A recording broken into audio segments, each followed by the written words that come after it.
crime-busting unit in Gauteng has begun its work today. Premier Panyaza Lesufi says the unit's introduction should send a strong message to criminals. The Wardens will work with police, private security and other law enforcement agencies to fight lawlessness in the province. Addressing the Wardens at their passing out ceremony in Soshanguve yesterday, Lesufi urged them not to take bribes. Zanele Ngumbela has those details.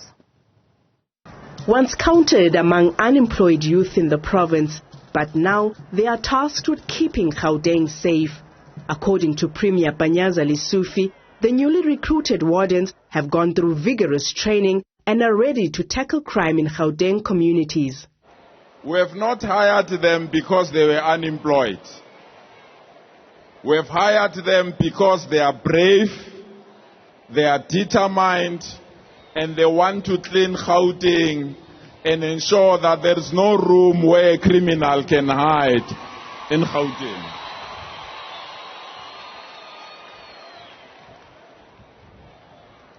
Five months ago, we declared that we'll hire 6,000 young men and women to be a force multiplier to the police and those that are assigned the task to keep Gauteng safe. Thousands of wardens will be assisting SAPS and Metro Police in crime prevention agencies across 361 wards in the province. Gone are the days when you phone a police station requesting for protection and police stations will say they don't have cars.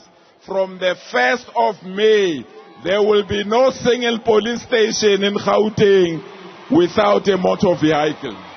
We are doing this because we are tired of criminals. We are doing this to send a very strong message to criminals. Your time is up. It's game over now. Lesufi has called on communities to work hand in hand with the unit. We are saying to all our communities in the townships, today, we are saying to all our communities in informal settlement, today, we are saying to all our communities in hostels, when you go to bed tomorrow night, you must sleep peacefully because each and every ward will have a 24-hour patrol van guarding all our townships, informal settlement and hostels. And you are urging communities to work hand in glove with these resources. The Premier has also urged his new wardens to maintain discipline at all times. Where politeness is needed, please be polite. But where roughness is needed, please be rough. There is one thing that is non-negotiable. Don't do anything wrong that will shame us. Don't take bribes. There is no need for cold drink. I'm paying you enough to buy your own cold drink. The crime prevention wardens will officially be recognized as peace officers under Section 334 of the Criminal Procedure Act. For Newzroom Afrika on Channel 405, I'm Zanele Ngumbela in Johannesburg. All right, joining us now to talk more about this is Mpho Kwinika, who's the General Secretary of IPUSA. A very good afternoon to you. Happy Workers' Day. Thank you so much for your time. I mean, Gauteng Premier Panyaza Lesufi has an aim in mind. He wants to have 6,000 crime prevention wardens in the streets of the province, of course the most dangerous hotspots of the province. How effective do you think they'll be in curbing crime? Yeah, look, it was an ambitious dream 6 months ago. Today is the dream that came true. And we are very happy as the union to see that the province is doing something about the issue of crime. You will recall that South Africans are sick and tired about this issue of crime. And him bringing in 6,000 boots to the ground, 200 high-powered vehicles, having the state-of-the-art command center, and the choppers, and the high-tech which is bringing along with, that is going to help a lot in police visibility within the communities where they are going to be deployed. The other thing is that police officers are going to utilize these high-tech to solve crime. We will see an increase in crime detection and even prosecutions in court.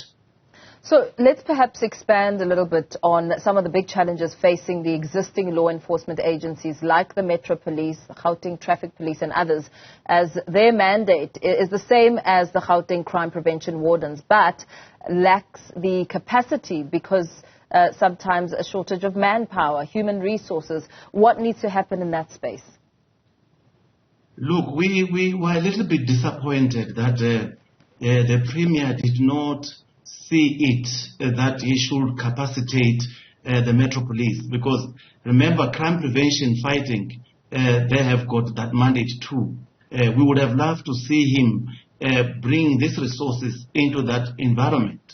Unfortunately, he had decided to establish another unit. You see, these things, if we don't have signage, if we don't work together, it will be as good as not having this unit at all. And one thing that is a little bit worrying to us is that the infrastructure that they are to utilize, we don't know much about them. We don't know much about their command structure. We don't know much about the ranks that they're going to wear, the firearms which they're going to use, because all of these things are highly regulated things. If we talk about drones, they are going to be utilized in a space which is shared by choppers and other flying machines. So Civil Aviation Act comes into play. So we don't know how far have they gone in registering with those institutions. And the people who are going to fly those drones, are they qualified enough to be referred to as experts when needed at court? Will they be able to stand the test of time? So there are legislative issues which we still need to look at. Yeah, some very important points that you make there. When I asked Gauteng Premier Panyaza Lesufi about timeframes around ensuring that the crime prevention wardens are armed and ready to bring criminals to book, he assured me that the process is not going to take long because he's dealing with some challenges of registering the caliber of firearms this unit is going to need to fight crime. Perhaps some clarity from your end. What does that process entail? It is a very tedious process. It's not as easy as he has indicated there. Maybe they've already started with that process. Remember, each and every law enforcement agency which utilizes firearms, all of those firearms, the state needs to know about them. When they are being utilized and or in the commission of an offense, whilst used for good purposes or for bad purposes, we must be able to know which firearm has been used from which law enforcement agency is coming from. So the process is going to be a little bit longer. The issue of training of those people, 3 months is too little. There's a lot of theory that they have to deal with. There is also a lot of practical things that they have to acquaint themselves with. There are issues such as crime scene management. Crime scene management, if they are going to be interacting with communities, like he has said, that they will be in each and every ward, anything that happens in front of them, they must be able to attend to that crime scene. Now, crime scene is a very, very important environment in the investigation of crime. They need to know it, handle all the exhibits, contain them, and make sure that they are not contaminated, so that they keep their credibility in court. Yeah. So that process is going to take long.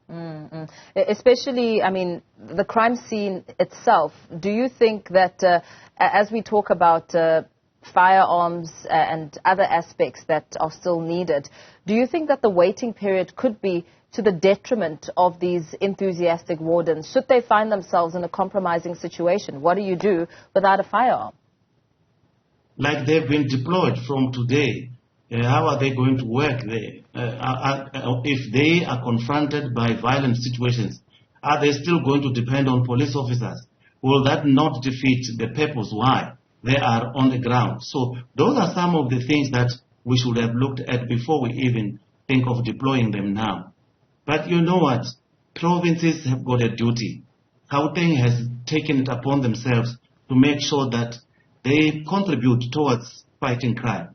And this initiative is a very good one if we implement it with the purpose it has been established for. And we applaud them for doing this. It's just that coordination of activities within this unit and others that are already in existence, it's very important. And for them to succeed in the fight against crime, they will have to have the buy-in from the communities and other law enforcement agencies. Absolutely, some very important points there. Do you think that, you highlight the part about the 3-month training not being merely enough to perhaps have them manage some very complex crime situations.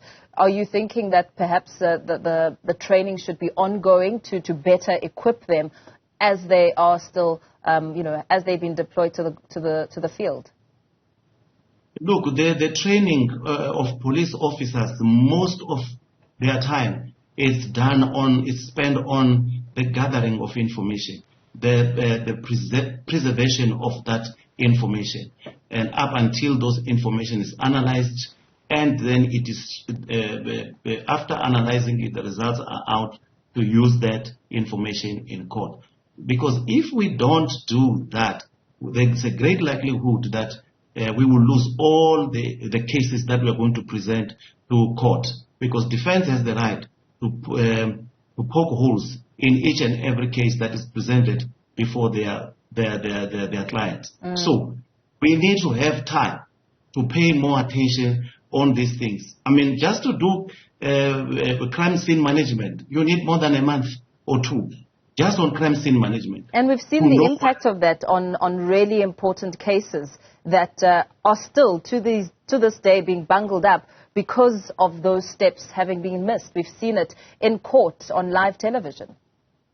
Yes, the cases of Senzo Meiwo, 2 dockets.